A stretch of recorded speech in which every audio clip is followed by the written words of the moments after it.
यो दोहोऱ्याइरहने लोकतान्त्रिक देखिन खोज्ने तर चरित्र र चित्रमा भयंकर षड्यन्त्रकारी र अलोकतान्त्रिक अहिले राजनीतिको कुरूप दृश्य यही हो।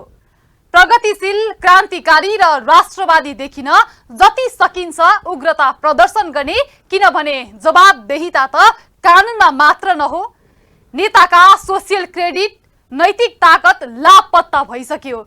त्यही भएर निर्भम भएर भन्न मन लाग्छ, राजनीतिको यो नाङ्गो नाच कहिलेसम्म, इनका फरमान मार्नुपर्ने कहिलेसम्म, मै देश, मै सत्ता, मै राज्य, बाँकी तिमीहरू अज्ञानी, अबुझ र मूर्ख नभने पनि नेताहरूले जनतालाई गरेको व्यवहार यही हो।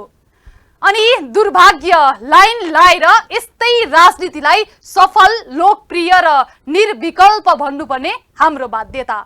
नमस्कार, यो न्युज एट टुडे, म तुलसी अर्याल। बुधबार अर्थात् फागुन 4 गते सबैको ध्यान संसद भवनतिरै थियो। विरोध गर्नेहरूदेखि के हुन्छ भनेर उत्सुकता राख्नेहरूले संसद भित्र र बाहिरको गतिविधिलाई निहालिरहेका थिए। एमसीसीका कडा विरोधी र यसका पक्षधरहरूको ठूलो चासो थियो संसदमा के होला। एमसीसी प्रति पोजिटिभ नदेखिएका सभामुख माओवादी, एकीकृत समाजवादी के गर्लान्। कांग्रेस तथा प्रधानमन्त्री शेरबहादुर देउवा त एमसीसीमा मसक्कै कसिएर आएका थिए। तर सधैँ झैं दलीय सहमति नभई केही नहुने अभ्यासको बीचमा सार्वभौम मानिएको संसदले एक्लै के गर्न सक्थ्यो। भइदियो त्यही बालुवाटारबाट फरमान जारी भयो, सहमतिका लागि अर्को छलफल गर्ने सहमति।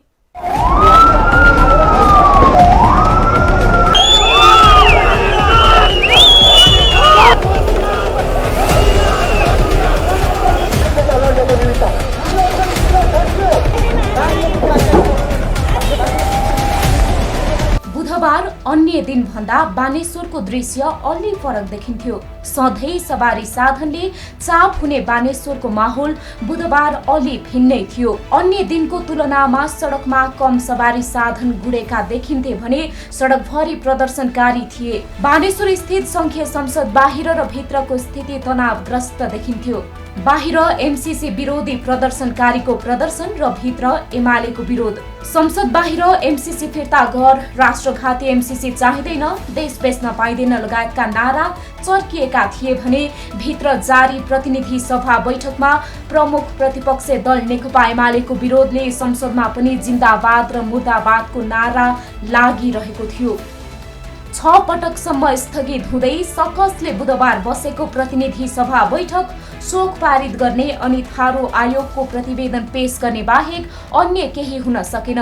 एमसीसी, महाअभियोग लगायतका विषयले स्थान पाउने अपेक्षा गरिएको बुधबारको प्रतिनिधि सभा बैठकमा यी कुनै विषयले स्थान पाएनन्। एकाएक माओवादी अध्यक्ष प्रचण्ड र प्रधानमन्त्री शेरबहादुर देउवा बीच 1-to-1 वार्ता भएपछि बुधबारको प्रतिनिधि सभाको कार्यसूची नै परिवर्तन गरियो। मंगलबार जसरी पनि संसदमा एमसीसी टेबल गर्ने देउवाले बताएका थिए। तर बैठक सुरु हुनुभन्दा केही समय अगाडि प्रचण्डसँग भेट गरेर एमसीसी विषय बुधबारको प्रतिनिधि सभा बैठकमा नउठाउने कुरा बाहिर आएसँगै एमसीसीले स्थान पाएन। एमसीसी टेबल हुने हल्लै हल्लाले बुधबार देशभर नेपाल बन्दको आह्वान गरियो। विभिन्न राजनीतिक दल विरोध प्रदर्शनमा उत्रिएका थिए। कतै झडप त कतै हानाहानको स्थिति नै सिर्जना हुन पुगेको थियो। प्रदर्शनकारी र प्रहरी बीच झडप हुँदा भागाभागको स्थिति नै बन्यो। स्थिति साम्य पार्न संसद बाहिर प्रहरीलाई मुस्किल परेको थियो भने संसद भित्र सभामुखलाई अर्को सकस परेको थियो। मान्य सदस्यहरू, सभाको बैठक विगत वर्षदेखि कोभिड-19 लगायतका कारणहरूबाट प्रभावित भइरहेको छ। यस महामारीका कारण सभाले सामान्यतया बैठकमा व्यतीत गर्नुपर्ने समयमा अपेक्षाकृत न्यूनता आएको छ। बैठक सञ्चालनका लागि उपलब्ध समयमा पनि भएका अवरोधबाट सभाको गतिशीलतामा असर परेको छ। आम नागरिकका दैनिक समस्याहरू जनप्रतिनिधिले सदन मार्फत सरकारलाई सुनाउने, समाधानको प्रयत्न गर्ने, सरकारलाई संसदप्रति उत्तरदायी बनाउने, कानुन निर्माण एवं निगरानी गर्ने कार्यहरू समेत अवरोधका कारण प्रभावित हुन पुगेकोले आफ्नो भूमिकाप्रति संवेदनशील हुन, अवरोध अन्त्य गरी सभा सञ्चालनमा सहयोग गर्न गरी सभा सञ्चालनमा सहयोग गर्न म सम्बन्धित मान्य सदस्यहरूलाई अनुरोध गर्दछु। माननीय सदस्यहरू, राज्य सञ्चालनका लागि आवश्यक पर्ने 42वटा विधेयकहरू सभामा विचाराधीन रहेका छन्। यी विधेयकहरूलाई नियमअनुसार पारित गरी राज्य सञ्चालनमा सहयोग गर्नु हाम्रो दायित्व पनि हो। संसदको अवरोधका कारण विधि निर्माण प्रक्रिया पनि प्रभावित भएको छ। साथै यस्ता क्रियाकलापले सभामा प्रभावकारिता वृद्धि पनि गर्दैन। तसर्थ अवरोध अन्त्य गरी सभा सञ्चालनमा सहयोग गर्न म सम्बन्धित मान्य सदस्यहरूलाई विशेष अनुरोध गर्दछु।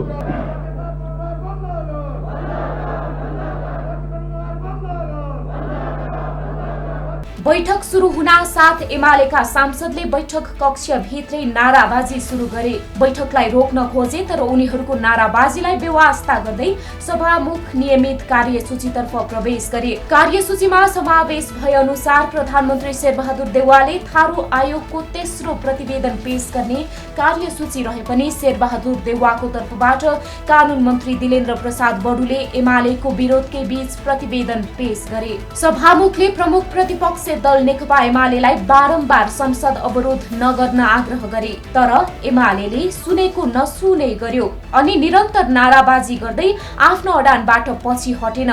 सभामुखको पटक पटकको आग्रहमा पनि संसदमा नाराबाजी लाग्न बन्द भएन। 5 मिनेटसम्म यस्तै आग्रह र बेवास्तामा संसद चलिरह्यो। एमालेको नाराबाजी र बाहिर आम नागरिक र केही राजनैतिक दलको प्रदर्शनले बुधबार काठमाडौँको अवस्था दिनभर यस्तै तनावग्रस्तमै बित्यो। एमालेले आफूले कारबाही गरेका 14 सांसदलाई पदमुक्त गर्नुपर्ने माग राखेर लामो समयदेखि सदन अवरुद्ध पार्दै आएको छ। बुधबार पनि सोही माग राख्दै एमालेले आफ्नो आन्दोलनलाई निरन्तरता दियो। एमालेको एकहोरो विरोधले सभामुख बैठक स्थगित गर्न बाध्यात्मक परिस्थितिमा पुगे। मुस्किलले बल्ल तल्ल बसेको बैठक फागुन 6 गतेसम्मका लागि स्थगित गरियो। मान्य सदस्यहरू, अर्को बैठक 2078 साल फागुन 6 गते शुक्रबार दिनको 1 बजे बस्ने गरी यो बैठक स्थगित हुन्छ।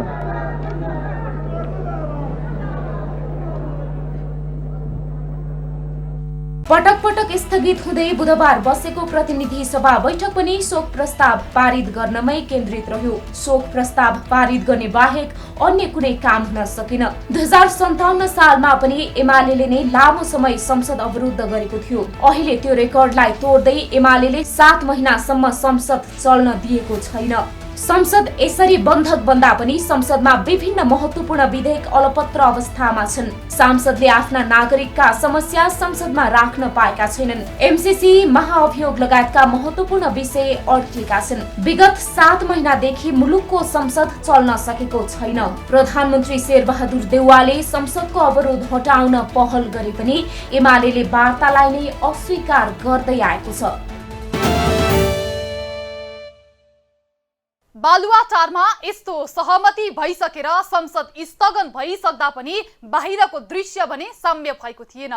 संसदले एमसीसी पास गर्दैछ, यसलाई जसरी पनि रोक्न बल लगाइरहेकाहरूलाई पानीको फोहरा नै हान्नु पर्ने भयो। नो एमसीसी भन्नेहरूलाई तितर बितर पार्न सुरक्षा कर्मीहरूलाई हम्बे नै देखिन्थ्यो। दर्शकवृन्द, अहिले हामी बानेश्वर स्थित संघीय संसद भवन अगाडि छौं। आज बस्ने प्रतिनिधि सभा बैठकमा एमसीसी टेबल हुने भनेसँगै यहाँको माहौल आज अन्य दिनको भन्दा भिन्न छ। विभिन्न दलहरूले आह्वान गरेको नेपाल बन्दको प्रभाव सामान्य देखिए पनि राजधानीका सडकमा ठूलो मात्रामा सुरक्षाकर्मी परिचालन गरिएको छ। बुधबार संसदमा एमसीसी सम्झौता पारित हुने आशंकाका बीच 6 दलीय मोर्चाले नेपाल बन्द गरेको थियो। नेपाल बन्दको प्रभाव सामान्य देखिए पनि काठमाडौँको नयाँ बानेश्वर क्षेत्रमा एमसीसीको विरोध प्रदर्शनले दिउँसो उग्र रूप लियो।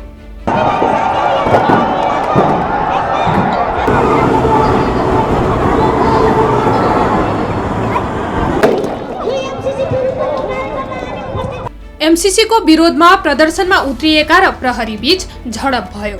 झडपसँगै नयाँ बानेश्वर र बबरमहल क्षेत्र तनावग्रस्त बनेको थियो। प्रदर्शनकारीहरूले उग्र रूप लिएपछि भीड नियन्त्रणमा लिन प्रहरीले अश्रु ग्यास तथा पानीको फोहरा प्रहार गरेको थियो। झडपमा वाइसिएल संयोजक सुमन देवकोटा घाइते भएका छन्। प्रदर्शनकारीलाई रोक्ने क्रममा प्रहरीले पानीको फोहरा समेत प्रयोग गरेको छ। एमसीसी सम्झौता विरुद्ध विभिन्न दलहरूले आह्वान गरेको नेपाल बन्दको प्रभाव न्यून देखिएको छ। उपत्यकामा नियमित झैं सार्वजनिक तथा निजी सवारी साधन चलेका छन् भने बजार पनि खुलेको छ। काठमाडौँबाट बाहिर जाने लामो दूरीका गाडीहरू निकै कम मात्रामा सञ्चालन भएका छन्। उपत्यकामा बिहानैदेखि ठूलो मात्रामा सुरक्षाकर्मी परिचालन गरिएको छ। राजधानीका सडकका चोक चोकमा दंगा प्रहरीहरू तैनात गरिएको छ। शैक्षिक संस्थाहरू ठप्प छन्। केही प्रदर्शनकारी संसद भवनको 1 नम्बर गेट सिभिल अस्पतालतर्फको गेटसम्मै पुगेका थिए। ती प्रदर्शनकारीलाई प्रहरीले हटाएको थियो। माओवादी केन्द्र नेकपा एकीकृत समाजवादी, नेत्रविक्रम चन्द विप्लव नेतृत्वको नेकपा, मोहन वैद्य नेतृत्वको नेकपा क्रान्तिकारी माओवादी लगायत दलका कार्यकर्ताहरूले बिहानैदेखि बानेश्वर क्षेत्रमा भेला भएर एमसीसीको विरोधमा प्रदर्शन गरेका थिए।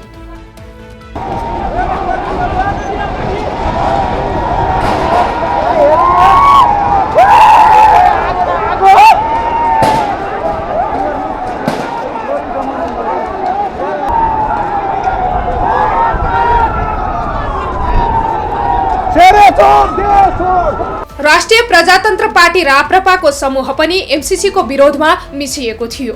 विरोध प्रदर्शनका कारण माइतीघर तीनकुने सडक खण्डमा यातायात सेवा प्रभावित भएको थियो। प्रधानमन्त्री शेरबहादुर देउबा र माओवादी केन्द्रका अध्यक्ष प्रचण्ड बीच आज बिहान भएको भेटवार्तामा संसद बैठकमा एमसीसी टेबल नगर्ने सहमति भएको छ। बिहीबार दिउँसो सत्ता गठबन्धनका नेताहरूको बैठक बसेर एमसीसी बारे निर्णय गर्ने बताइएको छ।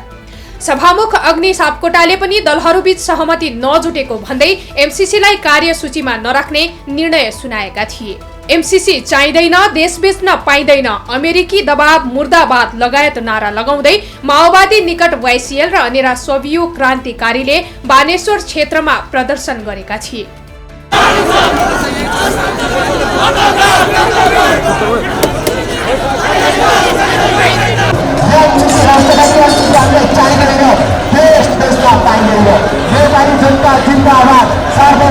विभिन्न संगठनमा आबद्ध तथा सर्वसाधारणले पनि एमसीसीको विरुद्धमा प्रदर्शन गरेका थिए। पछिल्लो समय नेतादेखि जनतासम्म एमसीसीलाई लिएर दुई ध्रुवमा विभाजित भएका छन्। बालुवाटार प्रधानमन्त्रीको निवास त हो, त्यो भन्दा बढी आफैमा पावर सेन्टर पनि हो। बालुवाटार सहमति भएपछि सिंहदरबार नयाँ बानेश्वर संसद भवनको पनि केही लाग्दैन। राजकाजका कामदेखि ऐन कानुन निर्माणमा समेत बालुवाटार, त्यसमा प्रधानमन्त्रीदेखि मुख्य नेताको गठजोड हुँदा सहमति बन्ने भत्किने छिनभरमै हुन्छ। तर यो पछिल्लो 1 दशकमा बालुवाटारदेखि रिसोर्टहरूमा भएका सहमतिका बैठक बारे तपाईलाई केही थाहा छ? कति बैठक, कति छलफल भए होलान् अनि सहमति कस्ता भए होलान् गनी र भनी साध्य छैन। लेखाजोखा छैन। बैठकका नाममा टाइम पास मात्रै भएका छन्। छलफलकै नाममा समय बर्बाद पार्न कोही कसैले सिक्नु छ भने नेपालका राजनीतिक दल र तिनका नेताहरूबाट सिकुन्। यसो भनिरहँदा संवाद र सहभागितालाई अस्वीकार गरेको होइन, तर 62-63 साल यताको 1 दशक लामो राजनीतिलाई फर्केर हेर्ने हो भने एउटै विषयमा कति पटकसम्म दलहरूका बीचमा छलफल भए होलान् तपाई हामी अनुमान र लेखाजोखा पनि गर्न सक्दैनौं। समस्यालाई संवाद मार्फत सुल्झाउने, असहमतिलाई सुन्ने र आफ्ना कुरा राख्दै त्यसको निदान खोज्नु लोकतन्त्रको प्राण हो, लोकतन्त्रको मर्म पनि हो। संवादको प्रक्रियाबाट सर्वस्वीकार्यता बढाउँदै सामूहिक नेतृत्व विकास गर्नकै लागि लोकतन्त्र प्रजातन्त्रको परिकल्पना गरिएको हो। कार्यकारी सत्ता परिवर्तनका लागि 7 दशक लामो संघर्ष, त्यो पनि पटक पटक गरी एउटा सिङ्गो पुस्ताले आफ्नो जीवन कुर्बान गरेको छ। हरेक पटक अब अन्तिम लडाई भन्दै नेतृत्वले जनतालाई आन्दोलनमा जोड्यो। जब व्यवस्था परिवर्तन भयो, सामान्य भन्दा सामान्य विषयमा छलफलका नाममा टाइम बाई गरिरहे। मुगलानदेखि मुम्बई जानेहरूको लर्को झन बढ्यो। खाडी मुलुक द्वन्द्वग्रस्त क्षेत्रमा धन कमाएर रमाउने सपना देखेकाहरू दिनहुँ बाकसमा फर्किरहे। ढिलो न्याय पाउनु पनि अन्याय हो भने जस्तै दलहरूले संवादका नाममा गरिरहेका यस्ता गैर जिम्मेवार जनविरोधी क्रियाकलापले जनतामाथि गम्भीर असर परेको छ। बैठक बस्दाखेरि त्यसलाई अन्यथा मान्नु भएन। तर हाम्रोमा के भयो भन्दाखेरि चाहिँ बैठक बस्ने, कङ्क्रिट निर्णय नआउने र तपाईँको चाहिँ कुनै पनि चिजहरूको विषयमा चाहिँ त्यसलाई गिजोलेर चाहिँ तपाईँको गछालिङ्ग बनाउने। जस्तै अहिले नै फर इक्जाम्पल यो आज चाहिँ एमसिसी टेबल गर्ने भन्ने कुरा थियो। एमसिसी तपाईँको चाहिँ हुन्ताकादेखि 2017बाट चाहिँ अहिलेसम्म चाहिँ तपाईँको गिजोलिएर बसिरहेको छ।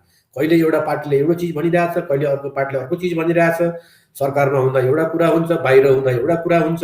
यो खालको तपाईँको जुन निर्णयहीनताको चाहिँ अवस्था छ, डिसिजन विहीनताको अवस्था छ, त्यो डिसिजन विहीनताको अवस्थाको कारणले गर्दाखेरि चाहिँ पटक पटक बैठक बस्नुपर्ने, बैठकबाट निर्णय नहुने।